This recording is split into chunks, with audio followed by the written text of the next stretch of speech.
তা বলে কি মাথা কিনে নিয়েছে নাকি? কি আপনি গায়ে পড়ে ঝগড়া করছেন কেন আমার সঙ্গে? এই তো পুরো হাওয়ার সঙ্গে ঝগড়া করার মতো। আরে ও ভালো গেয়েছে, তাতে আপনার মাথা কিনে নেওয়ার মতো কি আছে? ও কি বলেছে যে ও আপনার মাথা কিনে নিয়েছে? আর ওর সঙ্গে তো আপনার আলাপই নেই। অদ্ভুত ব্যাপার। ভালো গান তো কখনো শোনোনি এর আগে? অবশ্য শুনবি বা কি করে? সুন্দর করে কে এবার ভালো গাইতো, কে বা ভালো কি করতো, তাই না শোনারই কথা ওখানে। শুনুন, আমার বাপি খুব গান ভালোবাসতো, আর আমাদের বাড়িতে সবসময় গান বাজতো। ছোটবেলা থেকে আমি নাচ করেছি, বুঝেছেন? আমি নাচের স্কুলে নাচও শিখেছি। সবাই বলতো আমি নাকি খুব ভালো নাচি। কিন্তু আপনার তো কারোর প্রশংসা করার স্বভাব নেই, তাই আপনি কখনো কাউকে ভালো বলতে পারেন না। যাকগে, আপনার কথা বাদ দিন, আমি আপনার কথা ধরিও না। কথায় বলে না, বন গায়ে শিয়াল রাজা, এটা হলো তাই। কি রাজা? বন গায়ে শিয়াল রাজা। হ্যাঁ, সুন্দরপুরে তো কেউ আর তেমন ভালো নাচতে বা গাইতে পারতো না, তার মধ্যে নাচ করেছে, অনেক বড় কাজ করেছে। আর কি বললে ছেলেটার কথা? রিয়েলিটি শোয়ে ফার্স্ট হয়েছে। প্রত্যেক বছর প্রচুর চ্যানেলে এরকম রিয়েলিটি শো হয়, আর এক একজন ছেলে বা মেয়ে ফার্স্ট হয়। তারপর কি হারিয়ে যায়, কোনো ট্রেস পাওয়া যায় না, জাস্ট হারিয়ে যায়। গুনগুন করে গান গাইতে কে না পারে, আর দুকুলি গান গেয়ে যদি কেউ শিল্পী হয়ে যায় তাহলে তো আর কিছু বলারই নেই। বুঝেছি, আপনি নিজে গান গাইতে পারেন না বলে কেউ যদি গান গাইতে পারে সেটা দেখে আপনার হিংসে হচ্ছে না? হিংসে? হ্যাঁ, আমি? কে গান গাইতে পারলো না পারলো মাইট ফুট, আমার কি আসা যায় তাতে? দুকলি গান গাইলে কেউ বড় শিল্পী হয়ে যায় না, ওরকম গান সবাই গাইতে পারে। আমাদের মতো রেসপন্সিবল কাজ কজনই করতে পারে। গোটা দেশের সিকিউরিটি আমাদের উপর নির্ভর করে, বুঝেছো? শুনুন, গোটা দেশের সিকিউরিটি যেমন আপনাদের উপর নির্ভর করে থাকে, তেমন গোটা দেশের স্বাস্থ্যও নির্ভর করে থাকে ডাক্তারদের উপর। আর গোটা দেশের মনের ভালো থাকা নির্ভর করে থাকে ওই যে যারা গান টান গায় তাদের উপর। সবসময় নিজে যেটা করবে সেটাকে বড় করে দেখবে, আর অন্যরা যেটা করবে সেটাকে ছোট করে দেখবে। একটা লোক সারাদিন খাটাখাটনির পর ক্লান্ত হয়ে বাড়ি ফিরছে, তখন থেকে বক বক বক বক বক বক বক বক করেই যাচ্ছে, থামার আর নাম নেই। আর সারাদিন পর যখন কাজ করে একটা মানুষ বাড়ি ফেরে ক্লান্ত হয়ে, তাকে একটু বিশ্রাম নিতে দিতে হয়, এটুকু কমন সেন্স মাথায় নেই। তখন থেকে খালি মালগাড়ির মধ্যে ছুটে চলেছে, আর থামার নাম নেই। আপনি আমার সঙ্গে ঝগড়া করছেন কেন? আমি কি করেছি? আপনি কেন জানতে চাইলেন কে গান গাইছিল? আপনার তো জানার কি দরকার যে কে গান গাইছিল? ছেলেটাকে দেখতে কেমন?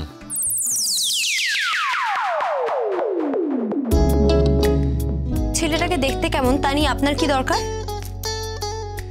যা জিজ্ঞেস করছি তার উত্তর দাও। আমি দেখিনি ওকে এত ভালো করে। বাহ, তার গানের সঙ্গে নাচ করলে আর ছেলেটা কেমন তুমি দেখতে পাওনি? ভালো, দেখতে ভালো। ভালো মানে? হাইট কিরকম? আমার মতো? আমি ওকে মেপে দেখেছি নাকি? এক কাজ করব, কাল আমি মাপার ফিতেটা নিয়ে চলে যাব, ঠিক আছে? আপনার হাইটটা কত আমাকে বলুন, আমি তাহলে মেপে দেখবো ওর হাইটটা কত। মোটা না রোগা, নাকি ব্যায়াম ট্যাম করা ভালো চেহারা, কিরকম? ও গান গেয়েছে বলে ও আসামি হয়ে গেছে নাকি? আপনি এমন ভাবে ওর বর্ণনা চাইছেন, ওকে ধরবেন নাকি ওর গান গাওয়ার অপরাধে? আশ্চর্য। দেখো ইমন, এখন তোমার শুধু মন দিয়ে পড়াশোনা করার কথা, ভালো রেজাল্ট করার কথা। ওইসব কলেজের ফাংশন, নাচ গান নিয়ে মেতে ওঠার কথা নয়। আমি চাই না ওইসব ফাংশনে তুমি নাচ গান করো। হাঁ করে ইল্লি বলুন তো। কি বললে? বললাম হাঁ করে ইল্লি বলুন। যদি বলতে পারেন তাহলে কোনো ব্যাপার না, আমি নাচবো না। আবার বেশি বেশি জ্ঞান দেওয়া হচ্ছে আমাকে। আমি নাচতে পারবো না, আমার শুধুমাত্র পড়াশোনাতেই মন দেওয়া উচিত। কেন? যে রাধে সে চুল বাঁধে না? রোজ সকালবেলা কলেজে যাওয়ার আগে যখন আমাকে রান্না করতে হয়, বাড়ির অন্যান্য কাজ করতে হয়, তার বেলা সেটা কোনো দোষের না।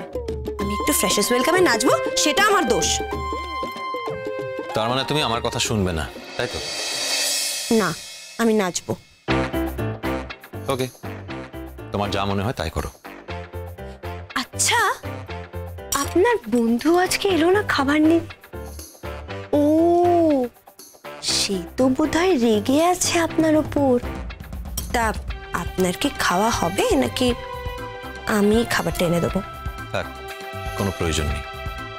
তোমাকে এসব নিয়ে ভাবতে হবে না, আমি এখন খাবো না। কেন?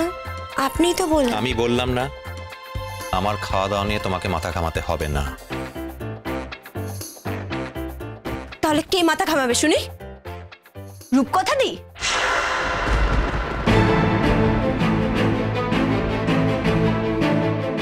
ইয়েস, রূপকথাই মাথা ঘামাবে।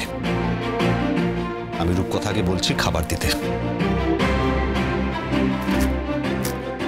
রূপকথা, রূপকথা, আমি বাড়ি ফিরে এসেছি, আমার খাবার কোথায়?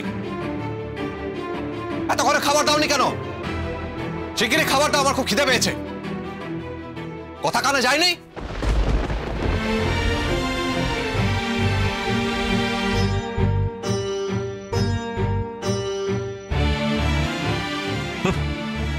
কে ভালো গান গাইলো দেখে ওনার একেবারে নৃত্য করতে ইচ্ছে করলো।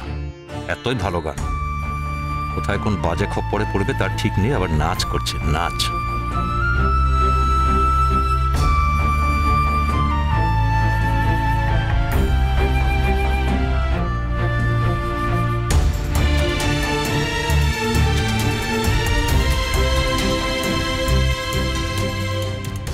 এত বড় অপমান! আমি নিজের থেকে বললাম আজকে যে আমি খেতে দেবো কিনা, আর তখনই আমার সামনে রূপকথা দিকে ডেকে ডেকে খাবার চাইছে। জীবনে আর কখনো যদি আপনাকে খেতে দিয়েছি আমি, আর কোনোদিন যদি আমার কাছে ভুলেও খাবার খেতে চান, তাহলে দেখতে পাবেন মজা আমি কি করি তখন। সেদিন আমি আজকের ব্যবহারের প্রতিশোধ নেব। হ্যাঁ, নেবই তো। একটা বাজে লোক কোথাকার।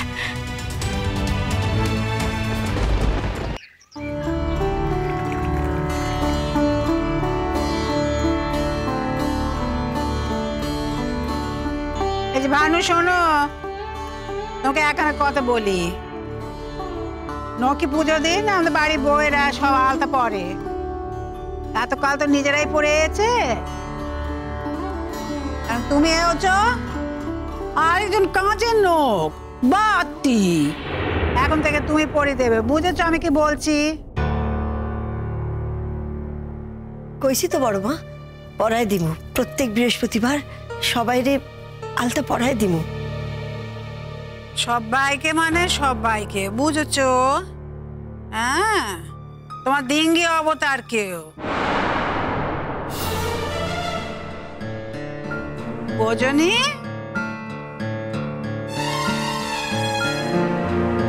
ডিঙ্গি অবতার কে তুমি বোঝনি বানু?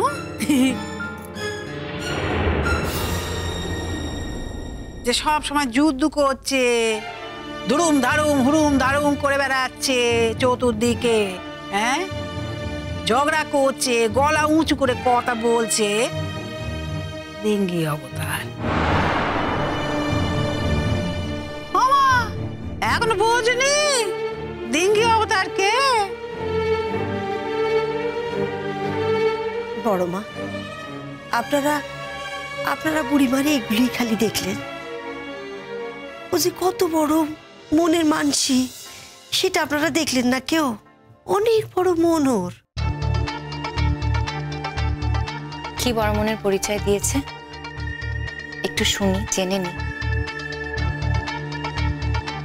আমাদের তো জানা নেই, তোমার থেকে জানলেও আমাদের ভালো লাগবে। থাক নতুন বউ,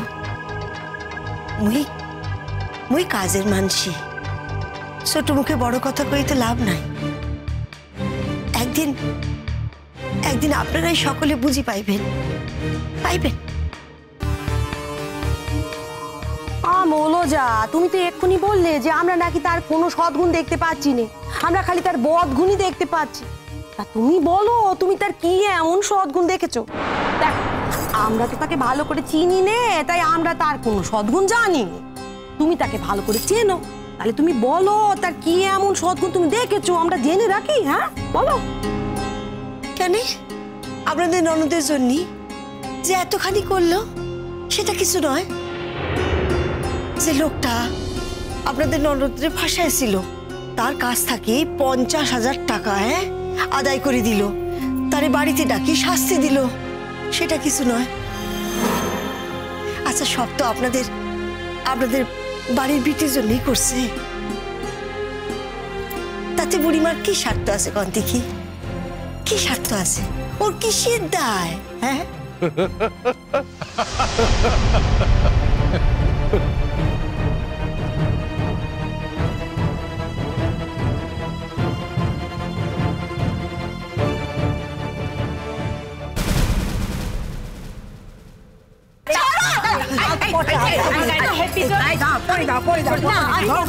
আমি বলছি এটা সরাও কিন্তু।